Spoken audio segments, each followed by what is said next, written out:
पिछले एक दशक में सबसे ज़्यादा हमारी सरकारें डॉक्टर भीमराव अंबेडकर जी के सपनों को पूरा करने के लिए लगातार काम कर रही हैं।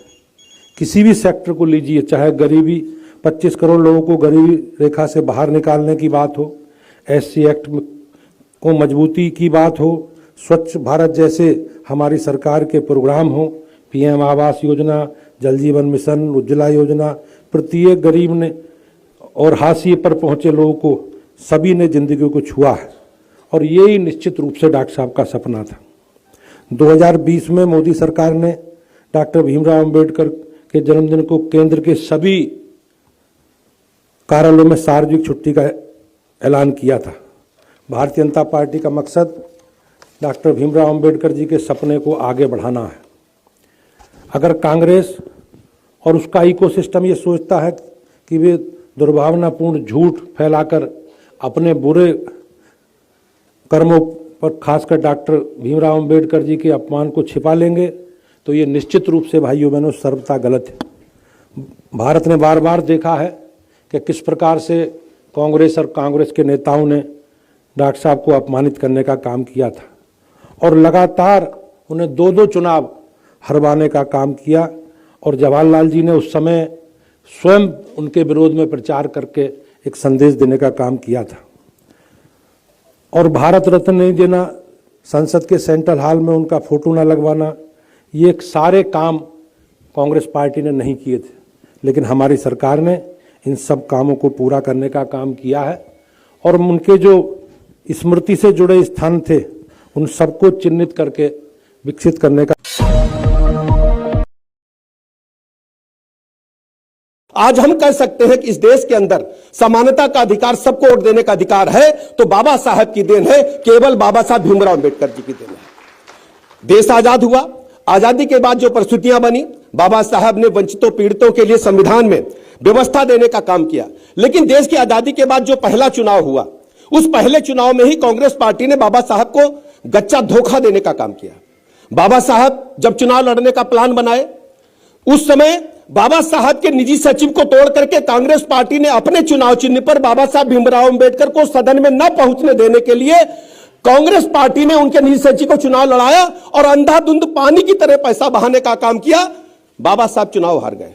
बाबा साहब अपनी ऑटोबायोग्राफी में लिखते हैं कि मेरे अनुयायियों, मेरे समर्थकों, हिंदुस्तान के लोगों, कांग्रेस पार्टी धोखेबाज पार्टी है, इसके चवन्नी के भी सदस्य मत बनिएगा। बाबा साहब भीमराव अंबेडकर ने अपनी ऑटोबायोग्राफी में लिखने का काम किया।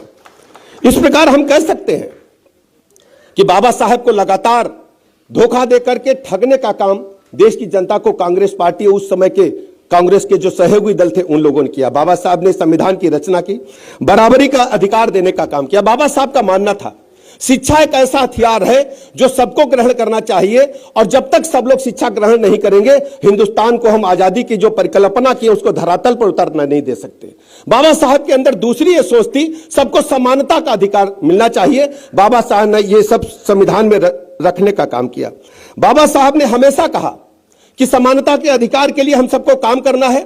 बाबा साहब की सोच के मुताबिक आज हम कह सकते हैं कि देश के अंदर माननीय प्रधानमंत्री नरेंद्र मोदी जी ने वास्तव में धरातल पर उतार करके उनको सच्ची श्रद्धांजलि देने का काम किया है।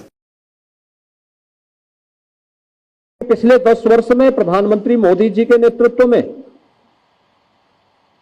बिना भेदभाव के शासन की योजना का लाभ हर वंचित को, हर दलित को, हर गरीब को, हर महिला को, हर अन्नदाता किसान को पहुंचाने का काम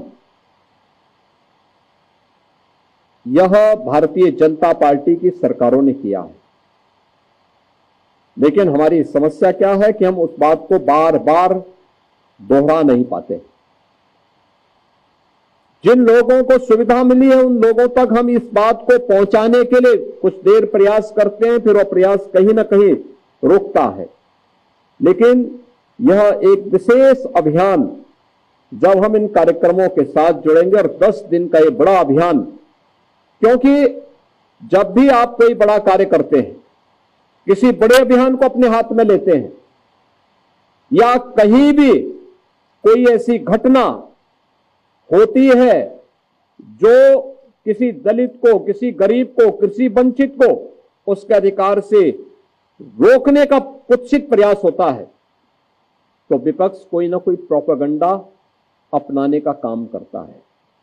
आप सब जानते हैं, बांग्लादेश की घटना आपके सामने है और बांग्लादेश की घटना को लेकर के मुझे लगता है 3 वर्ष पहले हमारे राज्यसभा के सांसद और SC/ST आयोग के पूर्व अध्यक्ष, उत्तर प्रदेश के पूर्व DGP श्री ब्रजलाल जी ने एक पुस्तक लिखी थी और पुस्तक उन्होंने बाबा साहब भीमराव अंबेडकर और उस समय आजादी के समय के उन 2 दलित महायोद्धाओं की चर्चा करते हुए उसके तुलनात्मक अध्ययन पर आधारित थी।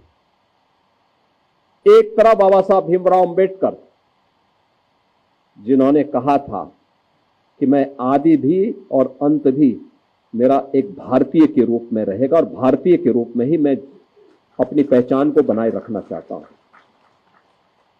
और दूसरी तरफ जोगेंद्र नाथ मंडल थे जिन्होंने पाकिस्तान का समर्थन कर दिया लेकिन 1 वर्ष भी पाकिस्तान में नहीं रह पाए थे। बहनों और भाइयों, जोगेंद्र नाथ मंडल की कृत्यों की सजा आज भी बांग्लादेश के अंदर वहां का हिंदू प्राप्त कर रहा है। आप सब जानते हैं, बांग्लादेश में जो भी हिंदू है, जो प्रताड़ित हो रहा है, जो पीड़ित है, ये सभी दलित हिंदू हैं और दलित हिंदू वहां पर किस कदर उनके साथ अत्याचार हो रहे हैं आपने देखा होगा। न कांग्रेस ने, न समाजवादी पार्टी ने, न ममता बनर्जी ने, किसी ने भी उनके पक्ष में आवाज नहीं उठाई। उठाई तो केवल भारतीय जनता पार्टी ने उठाई। भारतीय जनता पार्टी ने उठाई और भारतीय जनता पार्टी इस बात के लिए प्रतिबद्ध है कि हमें हर हिंदू की रक्षा करनी है और इसी के लिए सिटीजनशिप अमेंडमेंट एक्ट भी बनाया कि किन्हीं कारणों से पाकिस्तान में, बांग्लादेश में, अफगानिस्तान में कोई सिंधु, कोई सिख, कोई हिंदू, कोई जैनी, कोई बौद्ध, अगर वह वहां भारत में आया है तो उसको भारत की नागरिकता मिल जाए। इसका विरोध करने वाले कौन लोग हैं? ये वही लोग हैं जो कांग्रेस के रूप में, समाजवादी पार्टी के रूप में गुमराह करने का काम कर रहे हैं।